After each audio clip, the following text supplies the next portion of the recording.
You know, why not let a man come home if he's willing to put up 50 mil to show he's not going to run? Why not let him come home? I'm confused. Tootie, what's good, my boy? Yo, we out there, man. We out there. 100%, Tootie. 100%. Definitely in them streets. Definitely. So I want to start off with this first.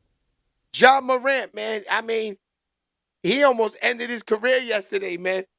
Messing around in these camps with these kids. You know what I mean? Oh, yes. What's up from Drama? Okay. That's a fact. Yeah. 100%. So Ja Morant almost finished it himself last night. Look, check this out. Now, Ja Morant, I ain't hating. I'm just keeping it real. I'm just keeping it 100, my dude. We know how you get hurt. We need you to be easy out there with these camps with these kids right now, man. I'm not going to lie. Because you almost risked it all with this one right here. I mean, just imagine what the Grizzlies and what the NBA would have thought if you would have broke an ankle, tore an ACL doing some nasty work like this. Be easy out there. We know you got bounce. You ain't got to jump for the kids. You ain't got to jump for the kids. Check this out. Ja Morant almost ended it all for the season. Grizzly fans, I know you guys were like, no, wait.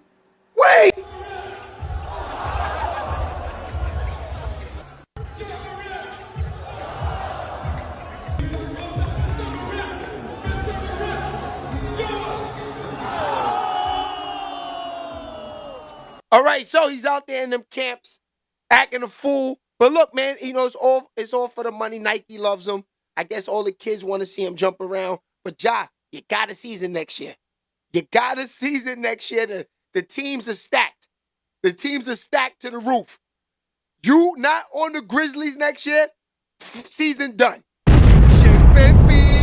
Finished. They need you healthy. Stop playing around out there with these kids, man. Yeah. Because that easily could have got hurt yesterday with that. Your knee could have hit the other person's knee. Boom, finish. Boom. Knee problem. Anything. That was nasty yesterday. Yeah. He nice, though. He got bouncy, jumping over people's heads. It's crazy. We know all about Ja Morant. That's why I was saying what I was saying. Because I'm like, Ja, we need you in the league. We need you out there, my boy. NBA's trash. Grizzlies get no airtime without no Ja Morant, man. And that's a fact. No Ja Morant, they not on TV. You know last year when he was hurt half of the season, I never watched the Bucks. They try to bring up Lawson Pippen's son, Scottie Pippen's son, to come up there and run the one. Never watched him. And that's a fact. And he did all right. I just want to watch Ja Morant. No Ja Morant, Grizzlies is trashing me. Yeah. Baby. Smash them likes, too. We get into it early. We jumping into that. Diddy. We back on Diddy today, y'all. That's a fact. Now, Diddy said he want to come home. He said 50 million. I got this. He said he got this. But why they won't let him home is nasty. I don't know. I'm confused too, y'all. I don't know why they got Diddy sitting in there like this. I don't know. I'm not sure neither. 50 mil, he putting up 50 mil. That man ready to put up 50 million. Yeah, baby. I say let him out.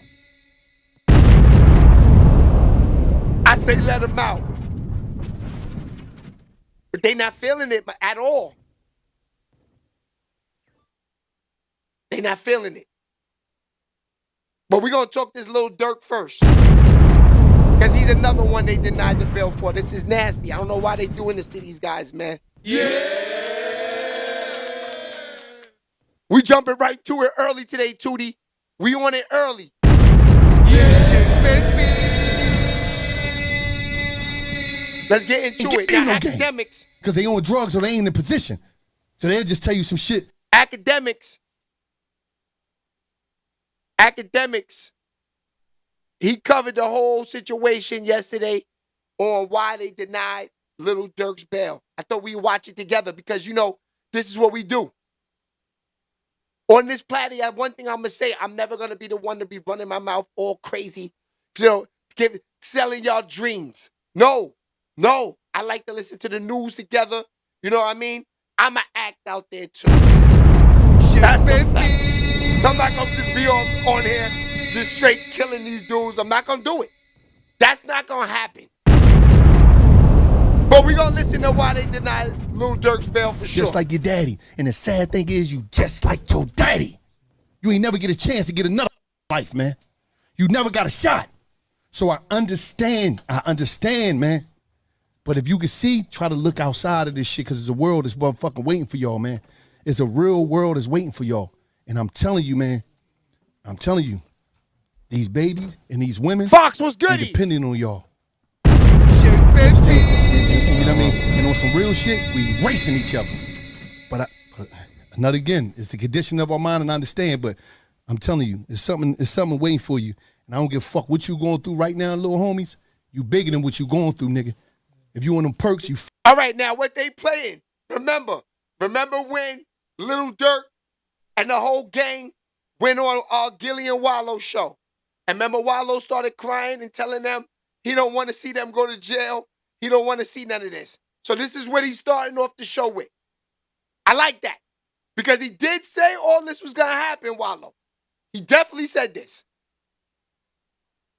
Fucked up shit ain't right for you right now. Mm-hmm. The living conditions, nigga, you big, that's not you. Talk to him, cuz. You're not what the fuck you going through, so just hold on and keep going.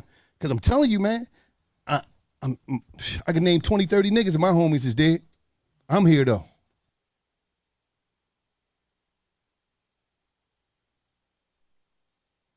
Smash them likes. Let's get to it. Baby love, what's poppin'? Yeah, shake, baby.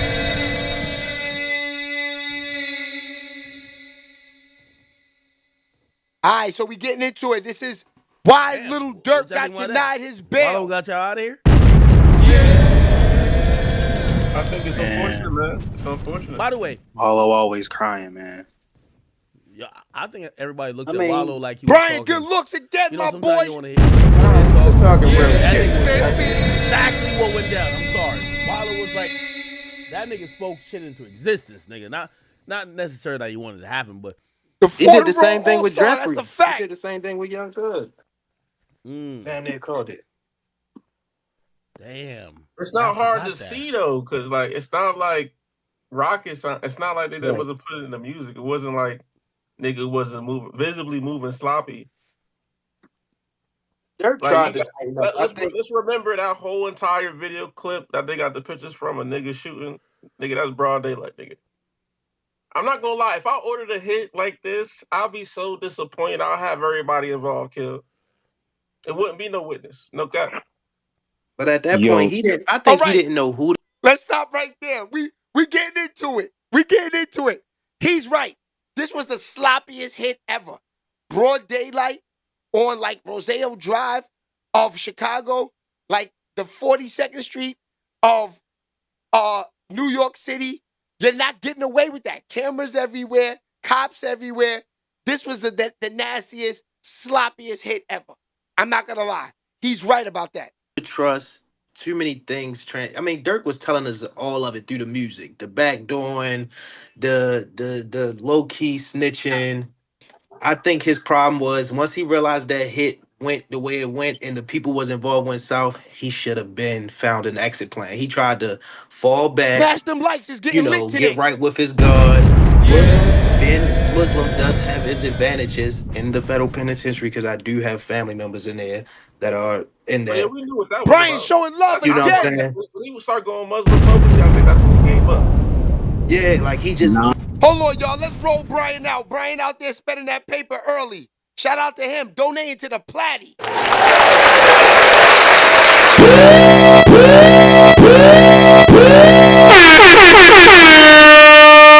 That's a fact, Brian. Good looks, my boy. Let's get back to the money. Yeah, Bro, I agree with you kind of there. I I think he don't more or think less he. gave up, and at the last minute, his stomach bubbled and said, "Let me run." But he should have been knew that the I ain't gonna passport lie to Nah, you. airport thing was not going to work. Yo, You know what I I'm was saying? He should waiting have drove on. out of here. I know he was kind of drifting away from how we normally move for a long time. But I was waiting on, you know what happens when you tell the homies you got to cut them off, right?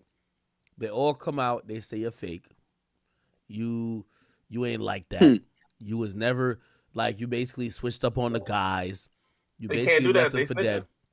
Well, I was waiting for it because I ain't gonna lie to you. It's not only the people that supposedly were cooperating. He disassociated from a lot of people. And he was their lifeline. When they got locked up, they would just automatically hit him like, yo, bro, I need a lawyer. I need bond. He would pay it. So when that person get out the way, now you Baby love, I just seen it. I seen it come through. Good looks, baby girl. Appreciate you. Let's give her a rollout for that donation to the platform over there on Venmo. Baby love spending that paper. She outside too. Let's talk about it. looking at it like, what the fuck? So I thought more people were going to call him out. But I think they realized Durk had did so much. Bro, it's only so much one man could do, man.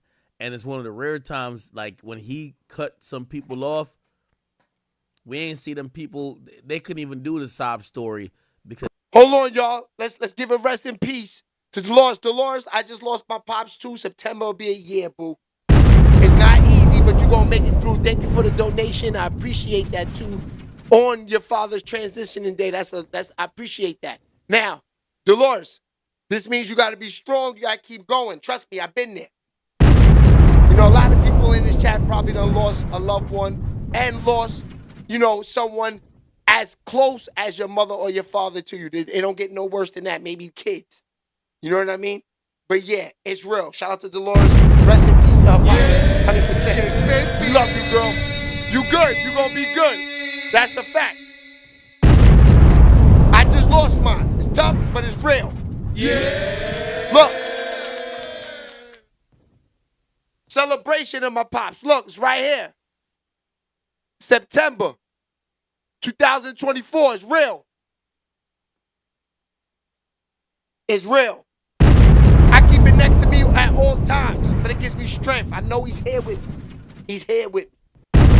That's a fact. So shout out to everybody out there. Yeah, R.I.P., man. Yes, rest in peace to Pops. Ain't nothing like your Pops, 100%.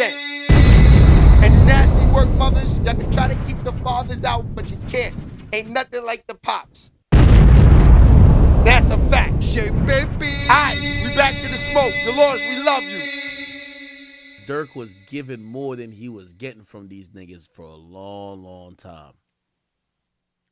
And that's that's what I was just going. go to show you that the streets ain't it, man. Because if Dirk can do all this and still have somebody rat on him, it's not about a personality or nothing. It's just everybody's for themselves at that point. You know, no guy is no the streets is not loyal. There's no love there. And I think every real gangster street dude that we have left in this game would say the same thing. They realize it's not the same codes. These dudes are not following the same rules. So Yo, Act, that's what I I wanted. agree with that. That's what I wanted to ask you, right? So where, like, you do all of this shit for your homies, right? You put them in position. You know what I'm saying? You help them out. You hold them down, right? So at what point do you see, like, how could it successfully? How could Dirk have successfully parted ways without them getting mad, or without how could he successfully part ways from them? Yo, Like, how yeah, could yo, he do it? I'll impossible. answer. I'll answer that question for you after I say this. And this is me now in my 30s in 2024, understanding the war in Chirac much more better than when I even covered it. I'm gonna be honest with you. I think you know, a lot of people talking about Dirk today was as much as y'all, you know, not y'all like the people who I fuck with in here, or even y'all who watch me a lot. The same way how they criticize me for the war in Chirac is the exact way I used to think about people in Chicago doing dumb shit like how they're talking about Durk today. Okay, so now let's pause for a minute. Now he's saying how people get on him about the war in Chirac. They saying because he was like the commentator, he was like amped up all of these niggas. He gave them names like the Grim Reaper. I was watching all that stuff, my niggas. I ain't gonna lie. Shit, before I jumped on here, I was watching all of that. Yeah. I ain't gonna hold you. It was entertainment. It was crazy. It was crazy how he hyped up these little young niggas to be killers like this. So yeah, they do put a lot of blame on academics for them dudes acting up the way they did. But you know what? If you let a nigga that sits in a basement all day and go live, hype you up to be a killer and go to jail, you goofy. Yeah, baby. Like, how do you feel that you in jail and you let a nigga like him hype you up? No offense to academics. I'm just saying, you can't blame him. These are niggas with their own minds. They knew what they were doing. Yeah, he put the battery in their back, but like I said, if you let another nigga put a battery in your back to do life in jail, you're a clown. And that's real. So I don't think it was his battery. I just think they was acting up out there, period. You know what I mean? Because it lacked context. It just looks stupid. Yes, it looks incredibly dumb that you're doing these things when you're a millionaire and you have seemingly the world at your disposal. It took a while, and it took me really talking to these people behind the scenes and getting to know them to realize, man, all that riches and all that money that Durk was making don't mean shit. Man, them niggas who killed his brother, man, he would have crashed out on camera to kill that nigga. It is what it is. Like, trauma is a real thing. Bruh, I know people want to be like, all right, you made $1 million. Just forget about the fact that niggas killed your cousin. Niggas killed your manager. Niggas killed your brother. Niggas killed one of your best homies. Like, nah, it don't happen like that. So I get it. Because we're looking from, this is the same way I used to look at the war in Chirac to say, damn, why are you doing it? Like, let the courts handle it. All that type of shit. It don't work like that. Durk been walking around with a lot of trauma on his heart. He been walking around with a lot of these, you know what I mean, stains from the game. And yeah, of course, everybody want to act like they could get a perfect hit, but bro, that shit was on his chest just like other shit. Like, I mean, here's the thing. Like, what you think he was just rapping about when he said, yo, he got back for his brother? If he had got locked up for that, allegedly, if he had got locked up for that, would you say he's stupid, or would you say, bro, it's your bro? We get it. I mean, just because he had money don't mean he wasn't a street dude. I think that's what a lot of people are getting. A lot of people think that being rich and successful cures the trauma. No. Let's stop from there. Durk is 100% a real street dude. He was out there. If you was watching this from the beginning, the Dirty Durk Dingler, that nigga was outside. I don't want to hear none of that. Just because you see him in Christian Dior and all of this Louis Vuitton stuff now, and he looks clean, I don't want to hear none of that. The nigga was out there. Shit, baby. 100%. Right? Yeah, it doesn't. Like basically he's saying, yo, a lot of people around you died and other people did shit to your family, and you going through, like, one thing I learned about Durk when I sat with him is, like, I realized how much he cared beyond some of the money shit. Like, when it came to the snitching thing, for him, it wasn't just this fictional street code no more.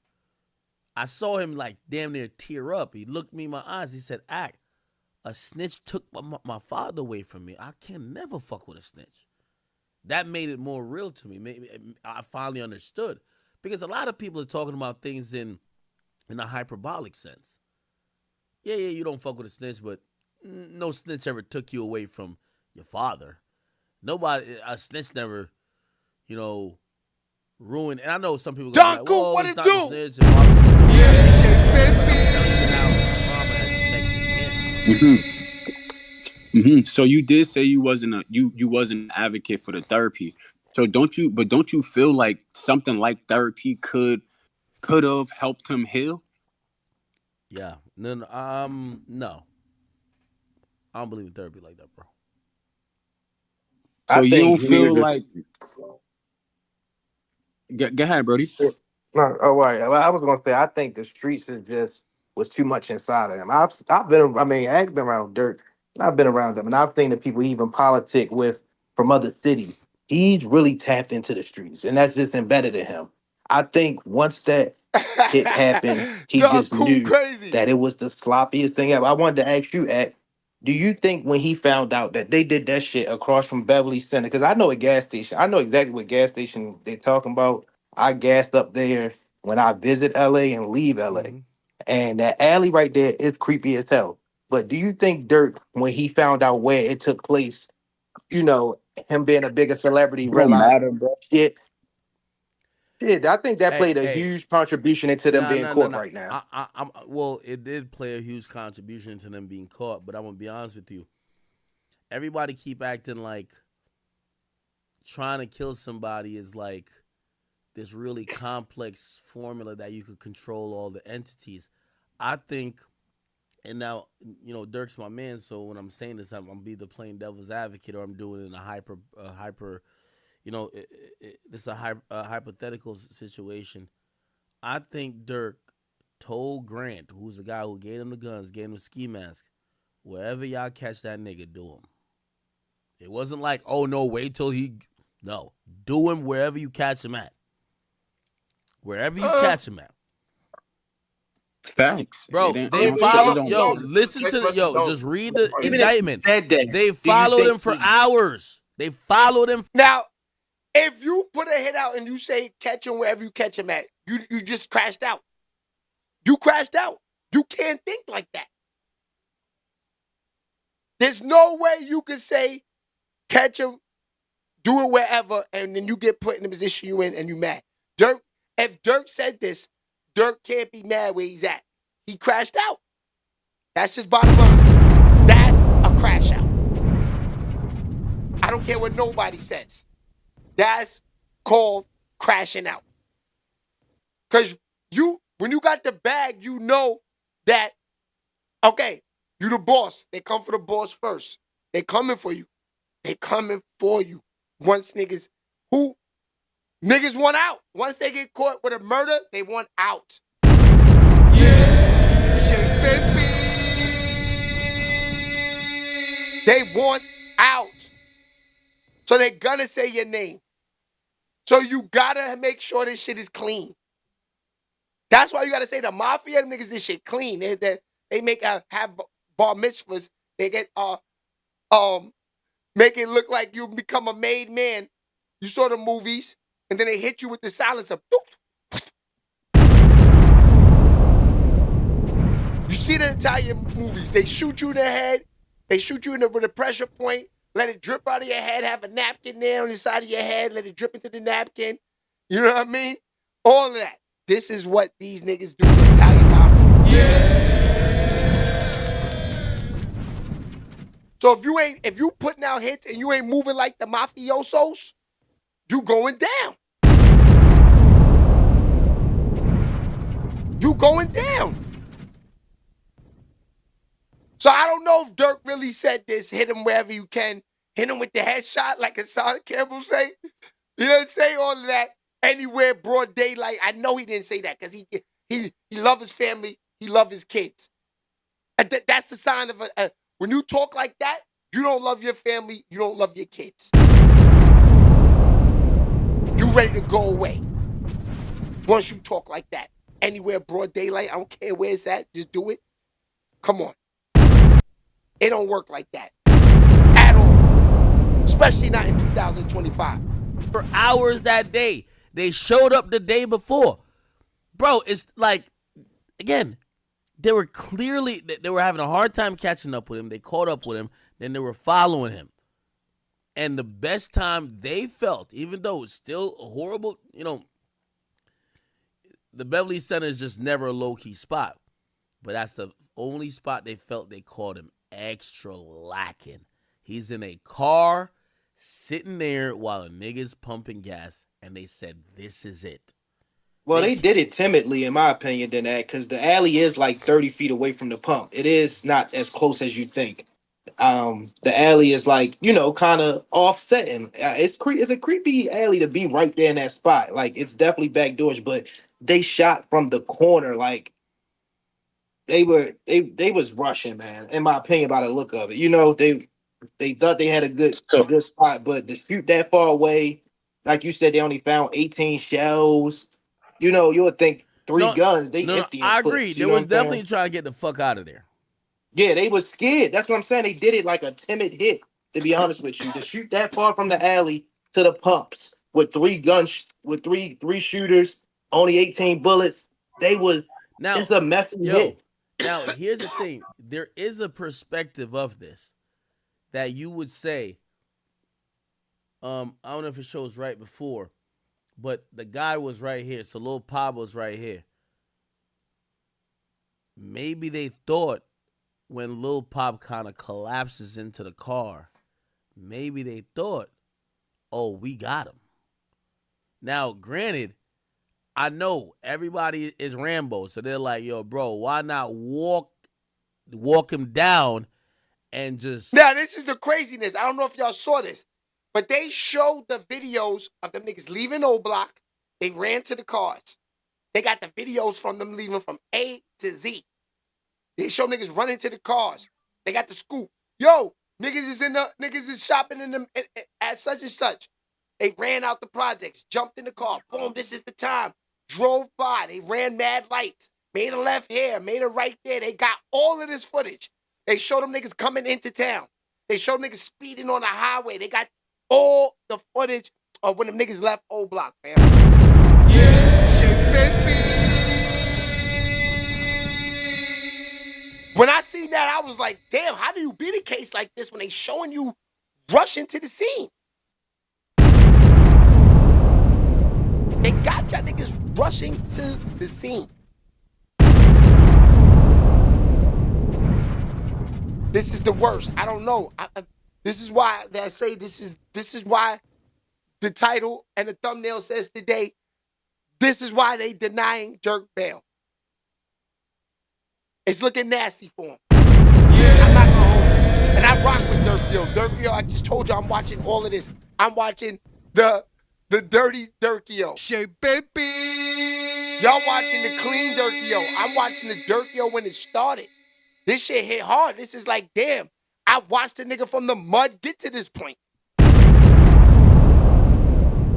I feel for fam. It got that nasty in the streets that people, because Durk probably didn't even want to do this. People putting all niggas on the internet. That nigga done smoked your cousin. These niggas done smoked your brother. They done smoked your man Vaughn, putting the battery in his back. That's the battery that put in the back. These niggas in the comments and you fans made Durk go there. Not academics in the streets. Y'all niggas. Y'all was amping him. Y'all can't believe you let him slide on him phone like that. Bro, he is a superstar. He can't just react to smoke in the streets like it's nothing. When he was dirty Durk, yo, maybe. Nobody was on the radar. Had 100 followers. Clap a nigga, go on Twitter and talk about it. Only 100 niggas know. Now he has 100 million followers. And y'all want him to play these Chicago 2013, 14, 15 games? That's crazy to me. Yeah. Y'all want a nigga to act up when he was broke in the hood? This is when this was survival, this banging out. The banging out was survival. Now he up a millies, and y'all want him to bang out still when it was survival before?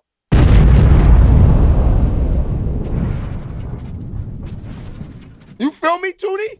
Yeah. This is real talk. Niggas put Durk back up against the wall on this one, man.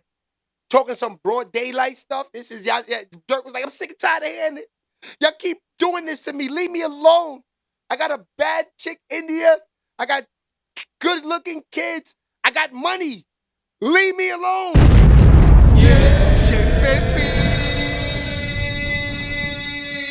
Leave me alone.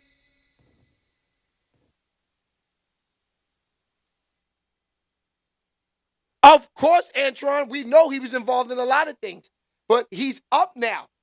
No matter what he was involved in before, this is the one that got him where he's at. They're gonna lock Durk up 20 years from now when he's 70. You know what I'm saying? Or he's 50. He's 30 right now, whatever. I'm just saying, right now, they didn't have nothing on him until this shit right here. This right here for them in the streets. You know what I mean? This is the facts. So, all I was saying, Antron, was that the fans made Durk, because I saw the comments. They didn't let Durk enjoy himself after the King Von passing and his brother. They wanted to see retaliation from everything, from the music, from everything. They wanted, you talked about it, we want to see it.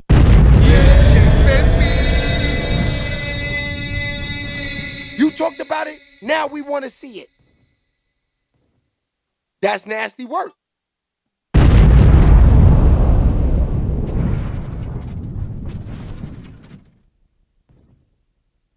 I feel bad. Like I said, I never wanted to see nothing like this. I feel bad for the dude, bro. I ain't gonna hold y'all. Real bad. Extremely bad. But all we could do is sit back and watch because they're not letting, they're not letting Durk out. He got the money too to get out, man. He got the money like, now I don't got Diddy money, but he got the money to get out. Yeah. Nasty. Completely headshot everybody in that car. But these guys, I think the reason why they didn't walk him down is because they know where they're at. So, for example, Clark, I think they fact. thought where they're at is in the camera because that's kind of like right by the alley. I don't think they wanted to run down on the pump because that would be extra hot. I mean, I feel you. I can understand where you're coming from with that, but Doug Coop, I had to pause it. You definitely right. If you see a nigga, yo, he nice and rapping, you want to hear him rap. You hear a nigga say, yo, he nice and you want to hear him rap. You hear a nigga nice and sliding, you want to see him slide. We know this. They wanted to see what the slide was like. Yeah, baby. This is crazy. most The points, real most question. interesting exes, especially if you're in an alley with that creepy ass gas station. I mean, that creepy alley by that gas station across from Belly. The camera's right there next to it. The real question is though, King Von got killed for trying to fight Rondo, right? Mm-hmm. Now Durk locked up. So the real question is, and little Quando Rondo lost the cousin as well, right? Who won? Like who won the war? So like who won? Nobody. If young boy get out first, you won. The labels probably won. Nah. That's it, nigga. The labels won, nigga. That's it. Yeah. That's it, nigga. Cause let's really talk about it. It was niggas from them labels that was enticing this shit in the background. Mm-hmm. Like, yo, make that diss song to these niggas. Yo, it was niggas from the labels that was doing that on both sides. So who won? I'm glad you said that, bro. The labels. The more I think about it, and I just think hip hop is cooked in 2024. I think they try to destroy it. This is a timid point of view of mine because I know no street nigga ever wants to be seen as a victim. But I do look at this as Quando is the ultimate victim. And I say that not because I think he's a bitch. I say that because he inherited a beef that was between Smash them likes. and YoungBoy. And then that happened. YoungBoy's career is still doing good. YoungBoy is still a star. He inherited the beef, and the whole time YoungBoy then gets on house arrest, nobody could do nothing to YoungBoy. While he's getting, there's 3-4 attempts on his life in Savannah. Then they kill his cousin in LA. In front of him.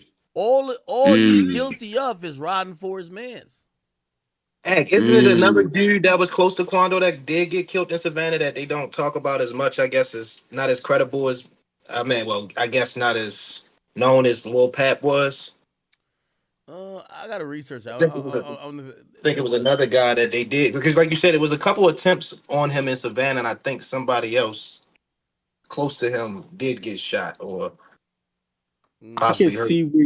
I could see where you say that Quando is the victim in this, because he gotta live with seeing his cousin that vision every day. Yo, yeah, the point is this: he didn't have an original issue with YoungBoy.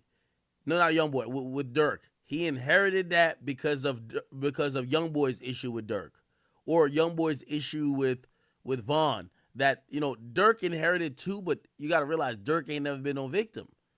Durk is the one sending the blitz. So Durk inherited that beef and essentially went crazy with it. Quando, he don't got the money, the resources. He was trying to get his career going on. Like, he was trying to, like, move around and try to, like, get something going on. And it was just, like, fucking him up. So I don't know how you could say that Quando is not the victim of inheriting somebody else's beef. Him getting beat up, then the dude getting shot, and then everybody saying, oh, no, you should have died. And then after that, your cousin dying. Like, come on. That's a fact, Antron. Went and got some motherfuckers who had no idea how to move. Boy, man. Yeah. I don't know. I'm just saying, you died by the sword. Bro, you walked out the crib with a That's stick. broad Come on, daylight, fam. bro. Word. And Word. why 6ix9ine so quiet? I feel like 6ix9ine would have reacted to Durk getting locked up. You don't think that's I like? think 6ix9ine's got his own problems right now. He got a lot of stuff going on in his own world. Now, question: do you think he was recording enough to give us a couple post-arrest and possibly, unfortunately, so knock on wood, if this don't happen, post-death material? Who? Durk. Because he's gonna be He gone got for a while. amateurs for a professional job. That's That's a fact, DT9. Dirk got an old album ready, and you think he got that life? was mafia Enough work music you for needed. life? Well, here's the thing. I think that album's not gonna come out how it should come out. Like, why would you put the album out? That album is gonna be scrutinized on any subliminal material where he's talking about, oh, we slid, Beverly Hills. It's gonna be so obvious that if the feds don't have evidence already, you don't want to give them more evidence. So I don't think that's gonna happen, if you ask me.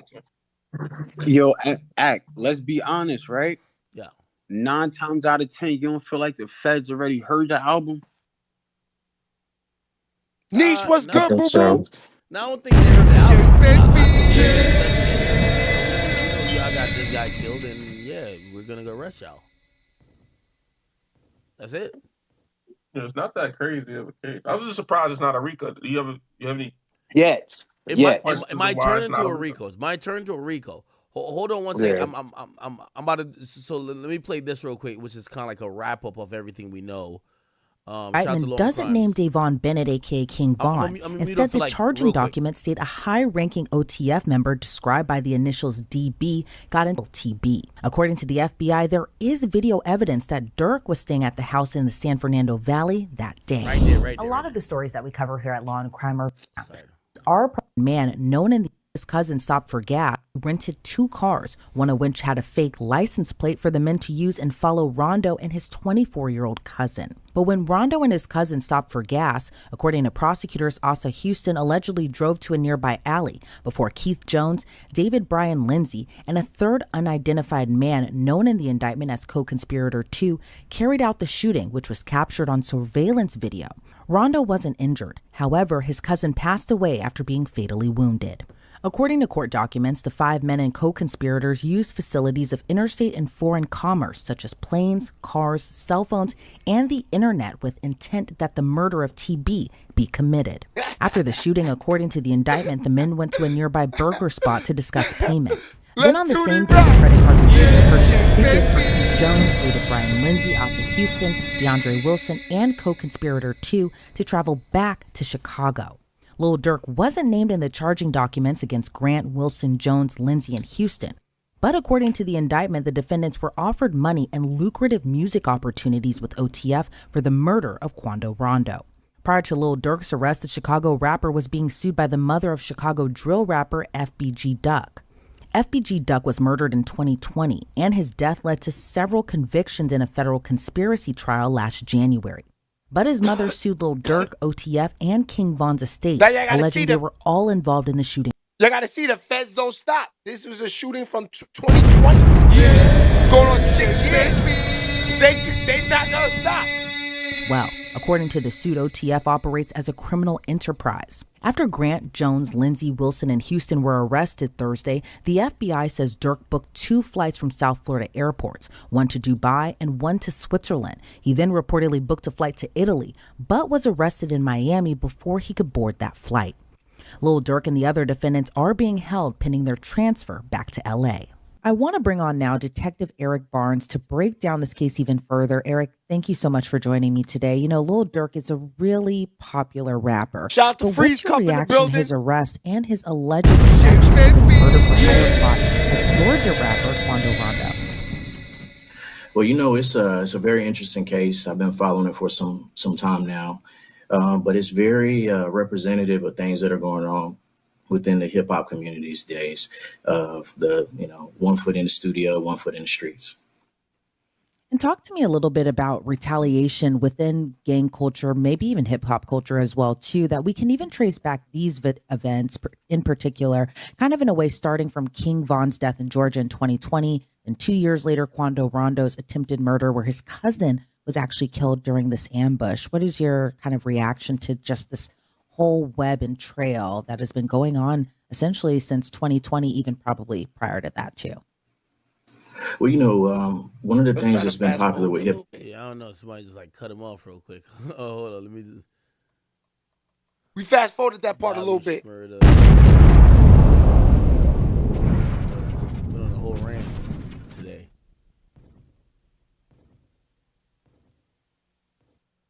Yeah, I think that's enough. I think that's it. No, So basically,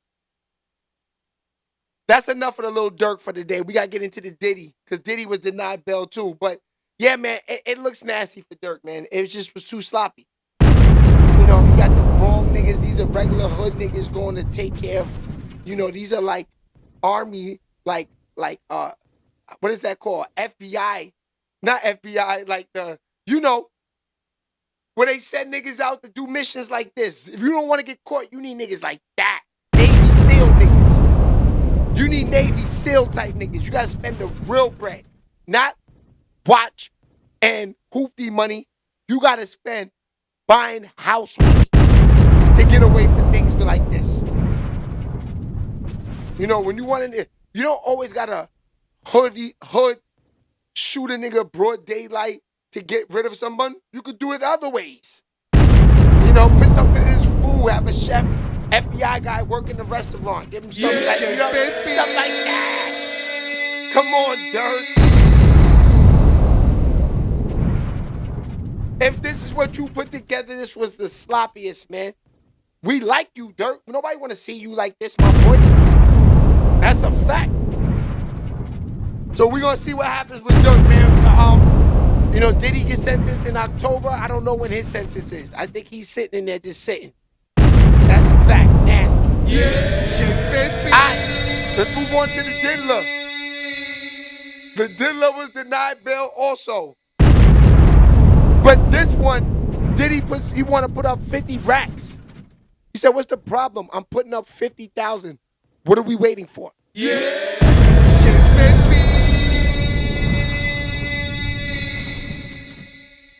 What are we waiting for? I'm putting up 50 racks. This is taking way too much time. 50,000 here. I'm not going nowhere. I just want to go home. That's it. 50 mil. They tell him no. They tell him no. All right, let's get to it. Let's see what Diddy talking about now.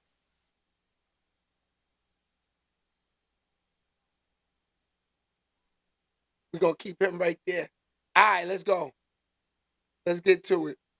Sean Diddy Combs has just filed a brand new bid to get out of jail before his sentencing in a few months. From arguing he shouldn't be locked up for his swinger lifestyle to highlighting the atrocious conditions at the MDC, to which he is fighting for his life in this new letter to the judge. Could it work? And they argue that to be released under federal law, you need to show two conditions. First, the district court must find by clear and convincing evidence that the person is not likely to flee or pose a danger to the safety of any other person. Smash them like buttons, smash them likes. Released. Second, it must be clearly shown that there are exceptional reasons why such person's detention would not be appropriate. Now, clear and convincing evidence is a lower standard. By the way, it's not like beyond a reasonable doubt. Anyway, basically, you have to show he's not a flight risk, he's just not rich a and danger, zesty. That's and right, have to show Fox. there are particular, exceptional, unique reasons for why detaining Combs is wrong. We're going to start with the exceptional reasons justifying his release. And they begin by trying to define, well, what exactly is exceptional circumstances? What does that mean? And they argue that case law suggests a court has a lot of discretion to determine whether a particular set of circumstances qualifies as exceptions. And they say, look, Sean Combs, his case, so different from other ones. There has never been, according to them, a Mann Act prosecution like this one before.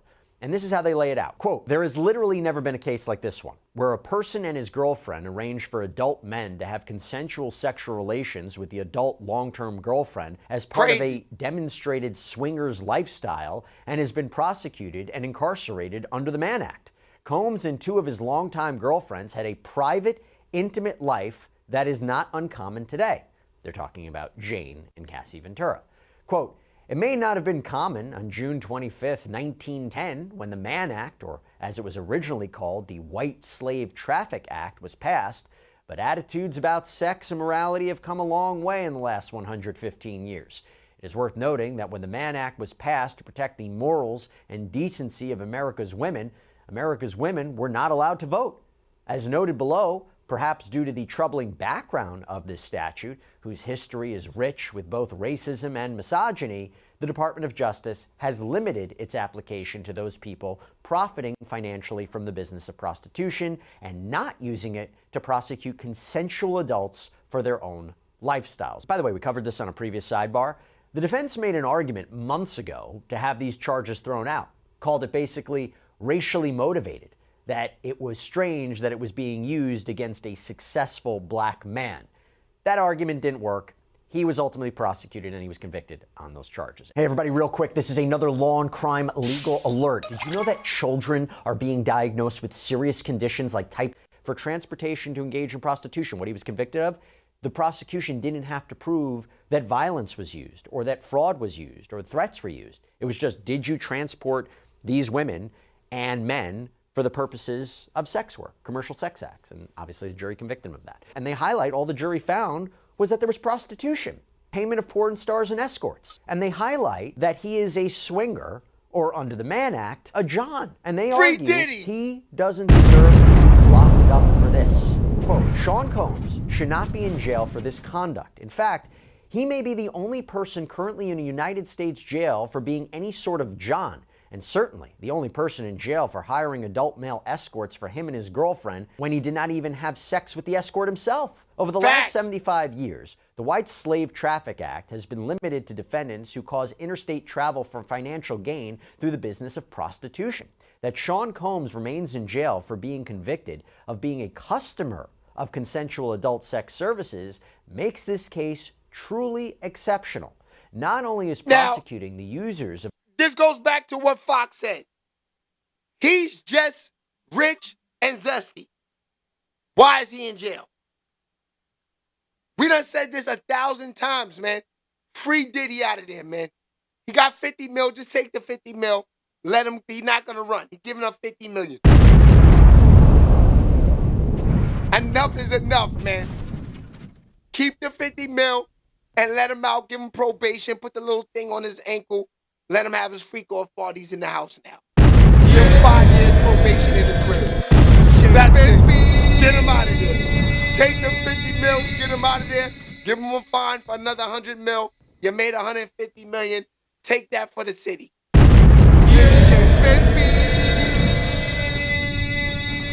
It's disgusting for him. Fox, you're right. How you got a nigga locked up for being zesty?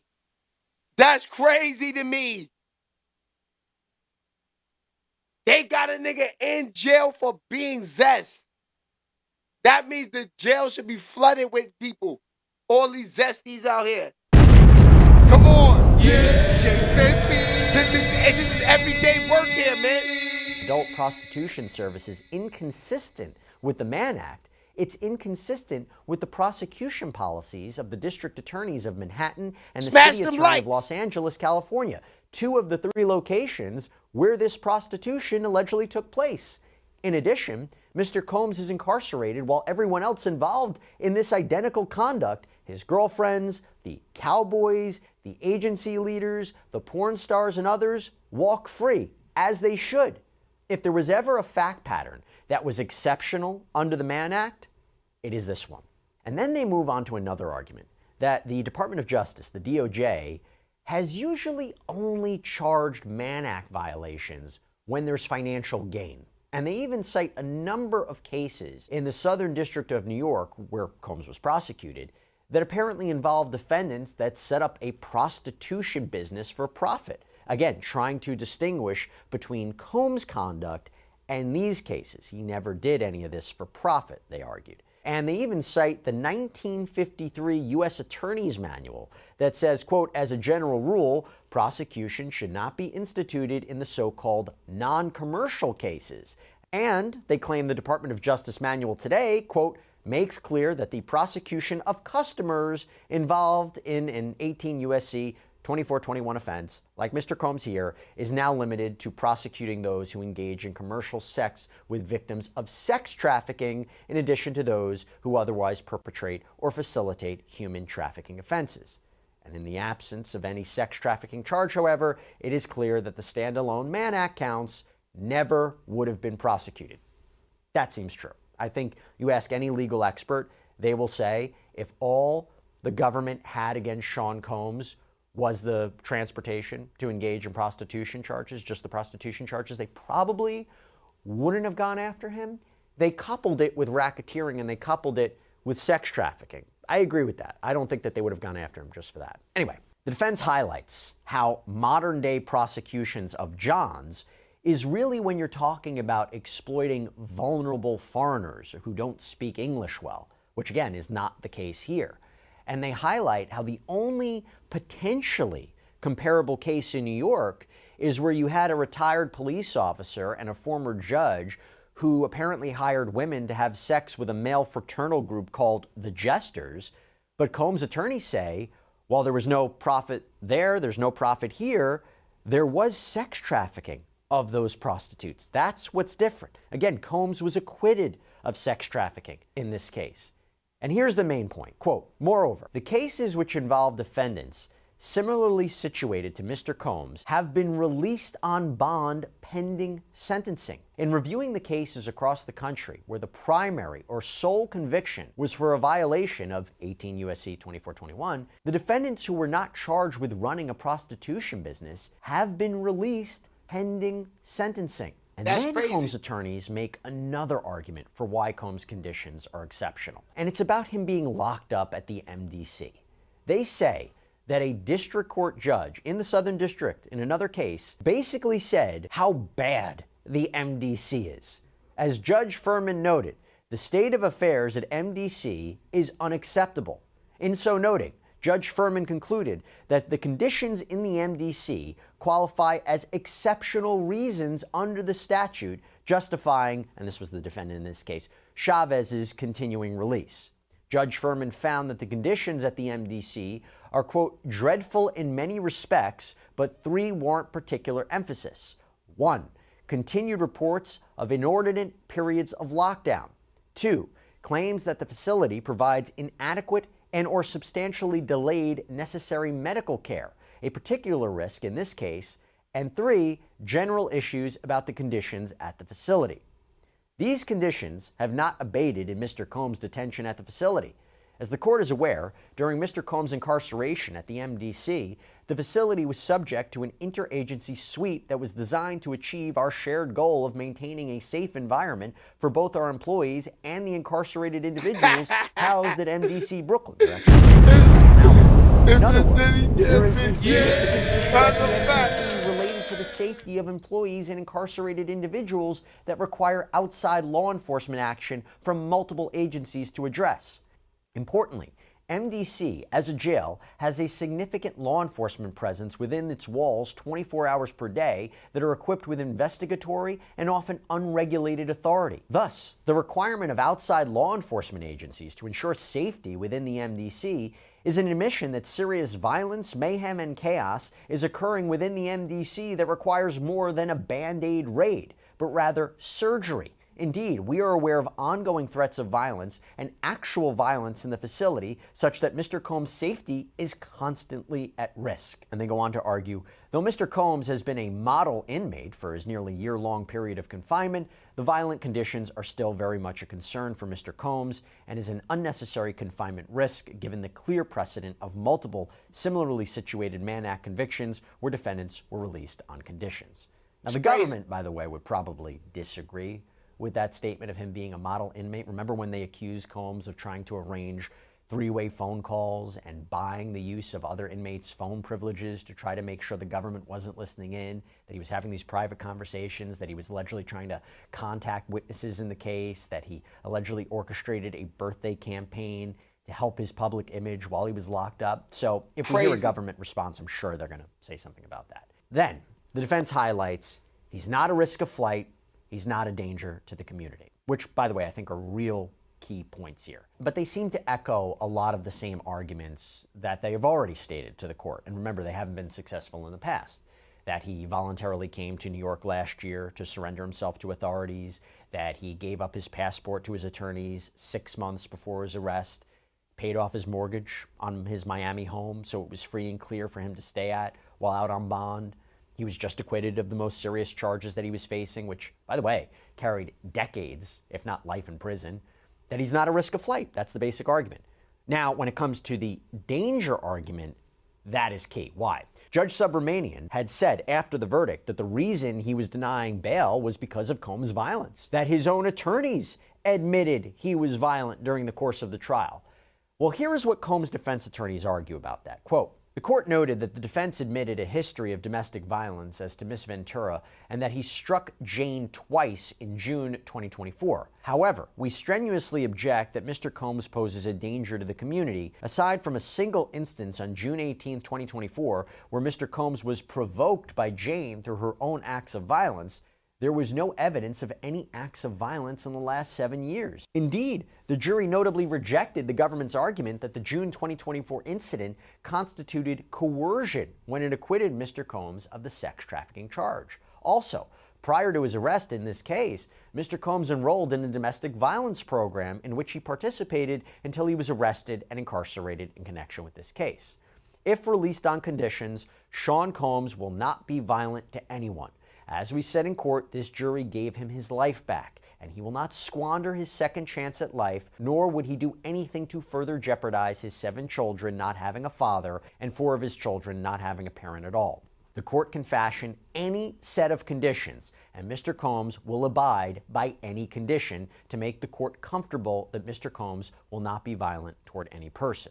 And that is when they propose the following bail package. That Combs will sign a $50 million bond secured by his home in Miami, that the bond will be co-signed by 3 financially responsible people, that Combs will reside in his home in Miami, that his travel will be limited to the Southern District of Florida, the Southern District of New York for attorney meetings, as well as airports that are necessary to travel between the two.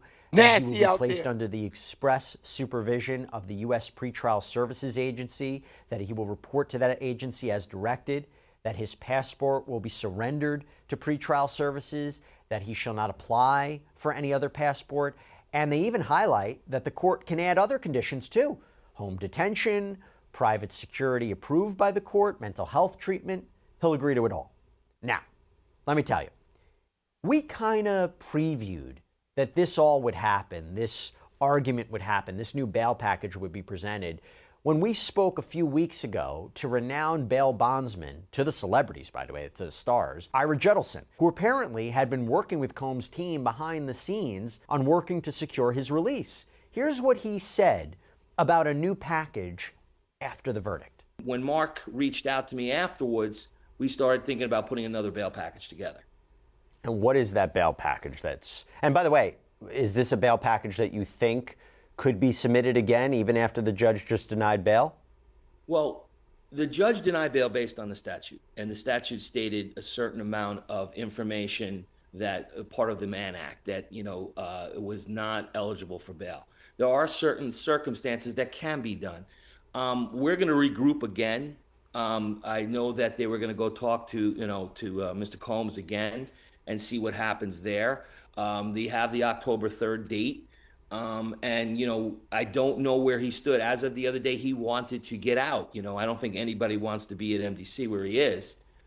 So, we're going to reconvene and see what happens, at a later date. We could go back with another package. Okay, so with all that in mind, and again, at the time of this recording, I don't see the government's response to this, but here's my take.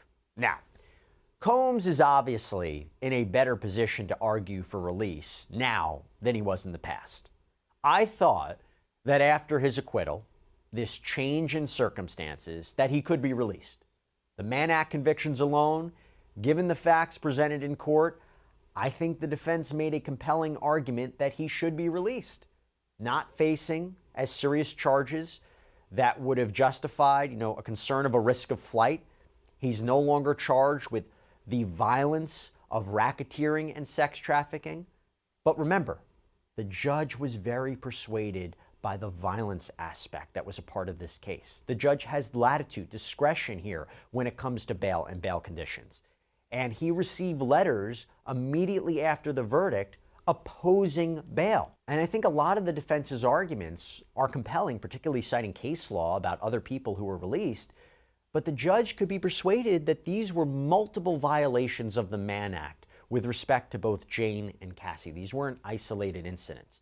Multiple men, multiple payments, multiple dates, multiple transportation. The violence, the drugs, those factors in the case may not necessarily have to be separated from the bail analysis, despite the fact that they weren't really required elements of the charges that he was convicted of.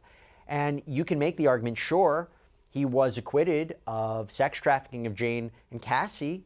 The jury might say he didn't use force, fraud, or coercion to induce them into commercial sex acts, but violence still may have occurred. The judge might be persuaded by that. And I don't think at this point, my personal opinion, I don't see the judge changing his tune. I don't see him being persuaded by these arguments. But look, for Sean Combs, obviously he wants some sort of release from jail before sentencing, because while the judge could technically sentence him to time served or 20 years, both seem highly unlikely, it seems that he would be sentenced to some additional time in prison. And obviously Sean Combs wants some time out of prison, some time out of detention before he's ultimately sentenced. Now, we'll see what the judge does. I could be wrong. We'll wait and see. That's all we have for you right now here on Side. That's crazy. So, it seems like Diddy, he's not feeling confident anymore about not doing any time at all. So he's just saying he want to come home for some time, spend some time with the family, which is understandable, before they lock his ass up. That's crazy shit, baby. Yeah. Diddy got Durk, man. Pause. Literally. We know that's the game he liked, but yeah, they did Diddy nasty, man. Nigga going to jail for some time for being zesty. That's crazy to me. Yeah. mean, like he said, I didn't look at it like that. He's also in jail. He never even touched the male escorts. None of them. All he did was sit there and beat off. So he didn't touch them. He just beat off, watched them do this to the women, and now he got to do time. Nasty.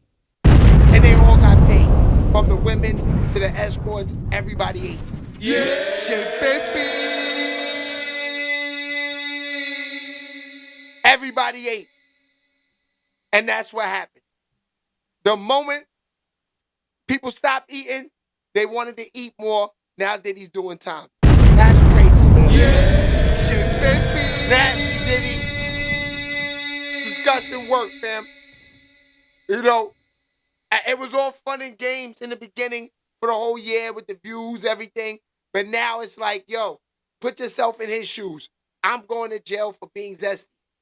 Crazy. See? That's why I don't pay to be zest. You don't know what they're going to do. They're going to turn on you, man. That's crazy. Shout out to the zest people out there that just say, you know what, I'm in the open, I'm with it. I'm with all the smoke. Because look what they doing to the zest, man. Zest, I'm not going to lie, zest. Y'all should be having campaigns for Free Diddy saying this is not right. This can happen to y'all. They can lock y'all up for being zest. This is what's happening to them. Y'all should be having boycotts on this night now, man. Shake baby. Yeah. They showing that anytime they can do whatever they want. They can lock me up right now if they want to. This is what they do. This is not it's not as safe as we think it is. People come to America to feel protected. I don't know now. I don't know now.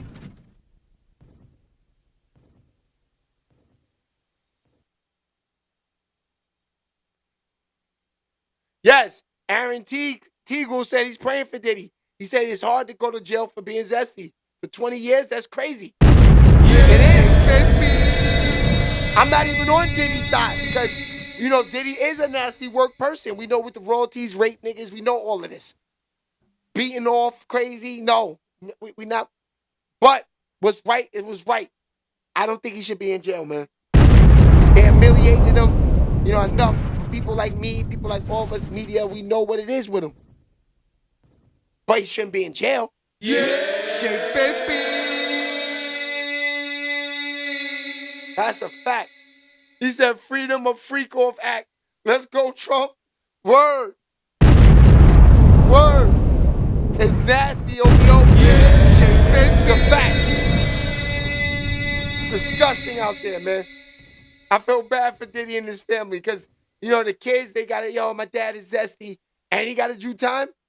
Bad enough we know he's zest. It's crazy. All right, y'all. I'll see y'all on Friday. Freaky Fridays. I love y'all for pulling up. Shout out to everybody that pulled up and all the new people. Make sure you smash them like buttons and subscribe. Shake baby. All right? Yeah. I'll see y'all on Friday. OVO, my guy, Don Coop.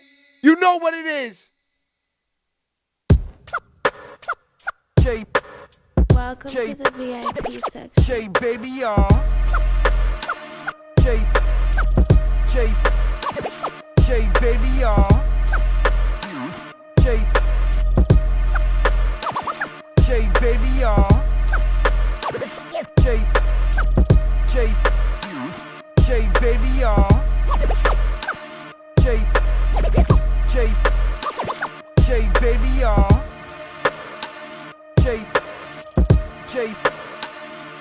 baby, y'all.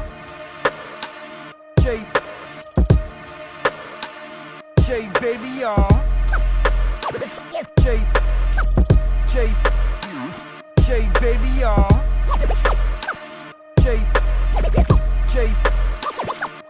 baby, y'all.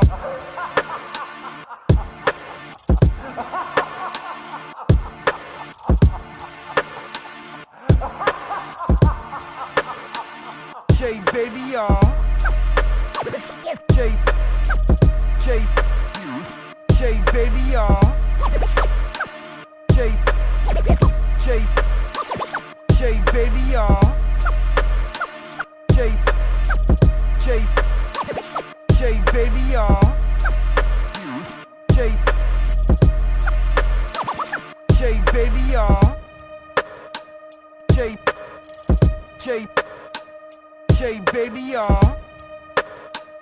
J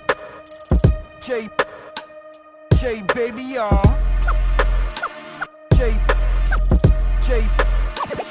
J baby y'all. J baby y'all. J baby y'all. J baby y'all. The vibes. Make sure you go like and subscribe to the channel if you like what's going on, if you like all the hip hop and the sports news, and you like everything that Shay Baby's bringing to the table. Make sure you like and subscribe. You already know the vibes.